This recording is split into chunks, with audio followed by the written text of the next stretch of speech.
Olha o que ele tá fazendo, ó. Ó. Tá convulsionando, tá convulsionando. Isso não é uma convulsão, certo, pessoal?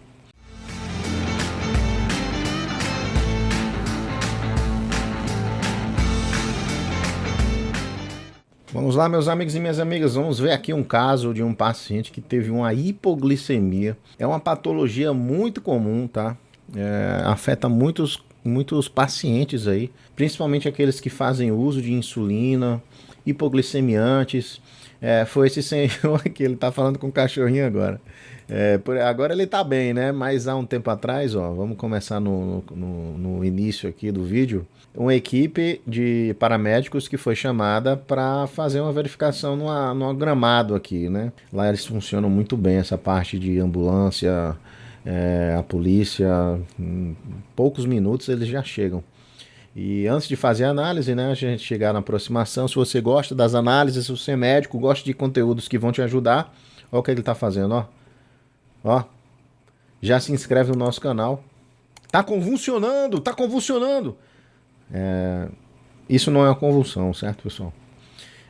Às vezes quando nós temos uma hipotensão arterial ou uma hipoglicemia, esses movimentos, não diria movimentos tônico-clônicos, tá?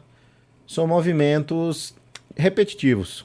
São movimentos que você vê que eles não se assemelham, eles se assemelham sim, com certeza, a uma convulsão, né? Mas isso não é uma real convulsão. Você não possui atividade elétrica desorganizada no cérebro. Às vezes é um estado de consciência bem aprofundada, digamos assim, né? É um estado de consciência que não é pleno. E aí o paciente apresenta esses movimentos como uma forma reflexa. Às vezes numa hipoglicemia, às vezes numa hipotensão arterial, uma bradicardia reflexa, qualquer tipo de hipoperfusão cerebral você pode ter isso daí. E aí os colegas já chegaram lá e já diagnosticaram uma hipoglicemia. Muita atenção, pessoal, isso aqui é uma coisa que tem que ser para você que é médico, para você que é médica. Se isso não tiver automático na sua cabeça, você pode machucar alguns pacientes. Você pode prejudicar seriamente a vida de alguns pacientes que vão passar nos seus cuidados. Existem colegas que simplesmente durante um atendimento ali, por um motivo de nervosismo, de despreparo, falta de treinamento, eles não lembram do diagnóstico de hipoglicemia. E acaba que você pode ter os piores desfechos possíveis para esses pacientes. Eu já vi paciente hipoglicêmico ser entubado por rebaixamento do nível de consciência. O colega, não sei o que é que ele pensou, se era AVC, deveria pensar que era AVC também, mas antes disso deveria ter sido feito um destro, né? Um HGT, um hemoglicoteste, para você diagnosticar a hipoglicemia. E acabou que o paciente foi entubado, fizeram a sedação, tudo, bloqueador neuromuscular, colocou na ventilação mecânica e aí depois descobriram que o paciente estava hipoglicêmico. Corrigiram a hipoglicemia e o paciente acordou entubado, desesperado, porque o diagnóstico foi feito errado. Então lembre-se, vamos organizar aqui agora na nossa cabeça.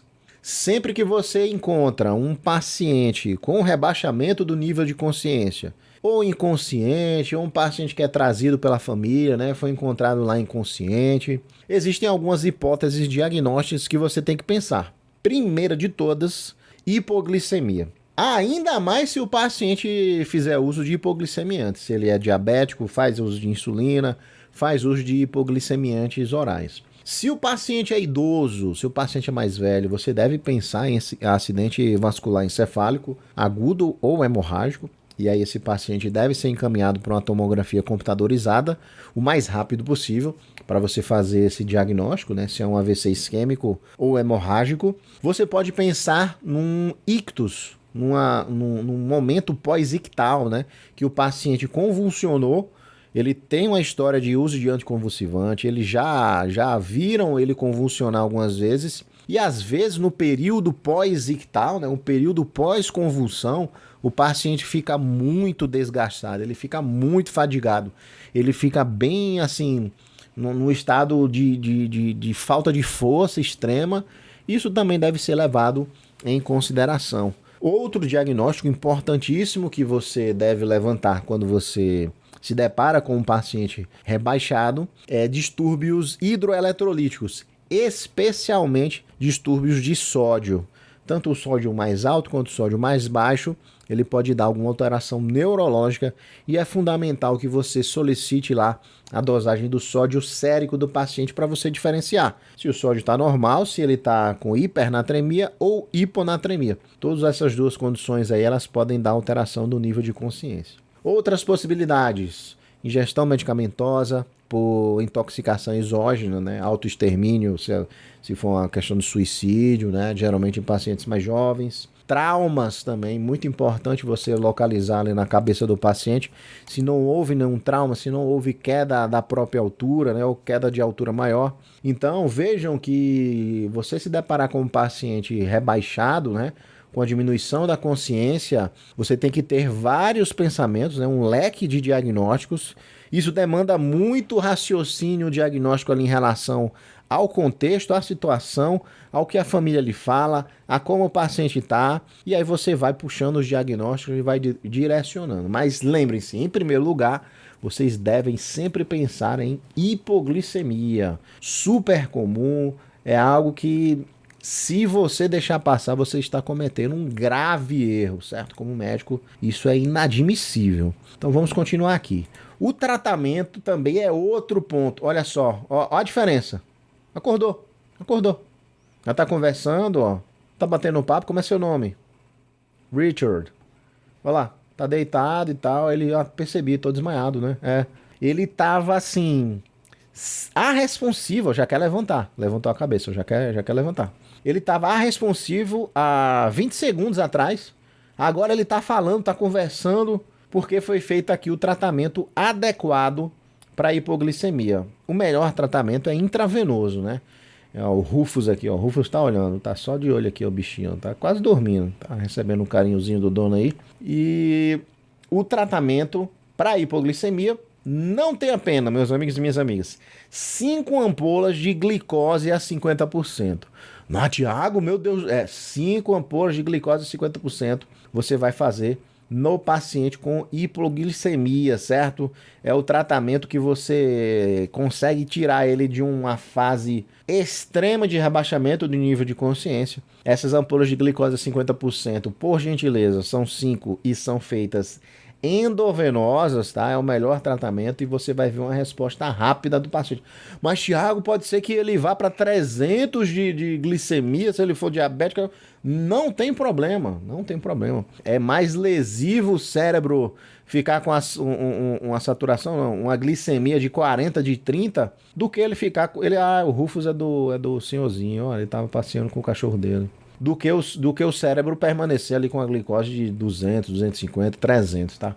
Essa glicose alta, ela vai causar um dano crônico, certo? É algo que você necessita de anos para causar um sério dano ao cérebro. Já uma glicose baixa, de 30, 20, é um dano agudo. Você tem lesão ali, se você ficar muito tempo, você começa a lesionar seus neurônios, tá? E aí pode surgir a pergunta, né? Pô, Tiagão, mas aqui no meu serviço, não sei, o paciente não conseguiu pegar a veia, tá difícil. Existe essa situação, já aconteceu algumas vezes com colegas. E aí você pode tentar, com uma ampola de glicose a 50%, colocar algumas gotas na boca do paciente. Gotas, certo? Muito cuidado, porque ele está rebaixado. E aí, se você coloca a ampola inteira de 10 ml, você pode piorar mais ainda uma tragédia, virar uma desgraça de você fazer o paciente ter uma aspiração, né, desse líquido da glicose a 50%. Então, não é indicado isso.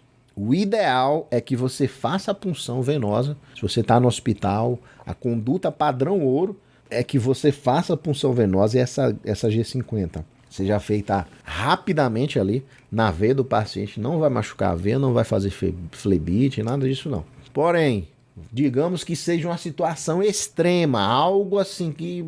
Não sei o que pode acontecer com você. Ninguém conseguiu pegar a veia do paciente, passou-se 10 minutos, tá uma coisa absurda. O paciente está sofrendo, você pode tentar fazer algumas gotas na cavidade oral do paciente, tá? No objetivo assim de tentar dar alguma coisa de glicose para ele, para ver se consegue recobrar a consciência. É uma medida salvadora, tá? Isso aí é uma medida heróica se você não conseguir pegar de jeito nenhum um acesso venoso periférico nesse paciente. Fechado? Então é isso, meus amigos e minhas amigas laringoscopistas. Esse é o nosso vídeo de hoje. Se você quer aprender mais comigo, ó, aqui nesse link do QR Code tem o meu site com meus livros, treinamentos práticos e treinamentos à distância. No comentário primeiro aqui do vídeo e na descrição também nós temos o link para o meu site. Fechado? Um grande abraço do seu amigo Thiago e até a próxima. Tchau!